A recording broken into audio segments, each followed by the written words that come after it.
Today is Dr. Martin Luther King Jr.'s Day. It's a day we look back at all the things the civil rights leader did for our nation. Derek Forward, the president of the NAACP Dayton chapter, joins us this morning. Derek, thanks so much. We appreciate it.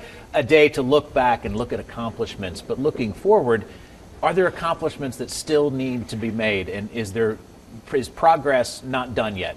Well, there's always room for improvement, like in any kind of area that you're in inside of your, whether or not it's your job, whether or not it's,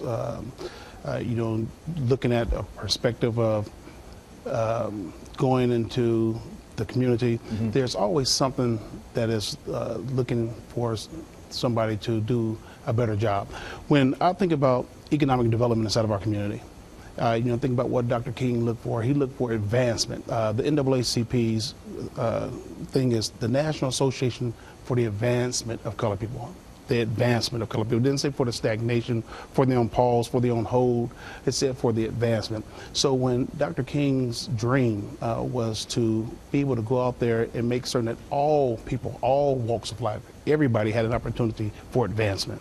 Specifically here in Dayton, if people they lose sight of that second A in NAACP is advancement. What do you want to see here in Dayton? What I like to see inside of my community, I hear a lot of things that's going on in North Dayton. When I think about North Dayton, I think about Vandalia. When I think about South Dayton, I think about Centerville. I want to know what's going on in the hub of Dayton in terms of economic development. We want to be able to work with our city leaders, our city infrastructure, so that we can bring good quality jobs to Dayton, so that we can bring some restaurants to Dayton, so that people who actually live in the hub of Dayton will not have to travel so far for those opportunities. Later this week, we're hosting a town hall meeting here on ABC 22, Fox 45, Police and Race Relations. You're part of that panel as Yes. well.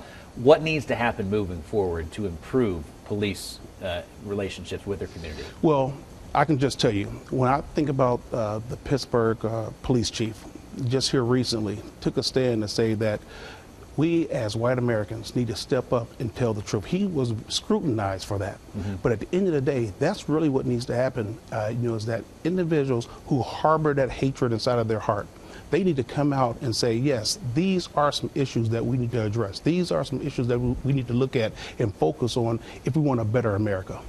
So, such a very important and busy day for you, I'm sure. So Yes. Thank you so much for joining us this morning. Thank you. Thanks for being a part of the panel later this week. We appreciate that as well.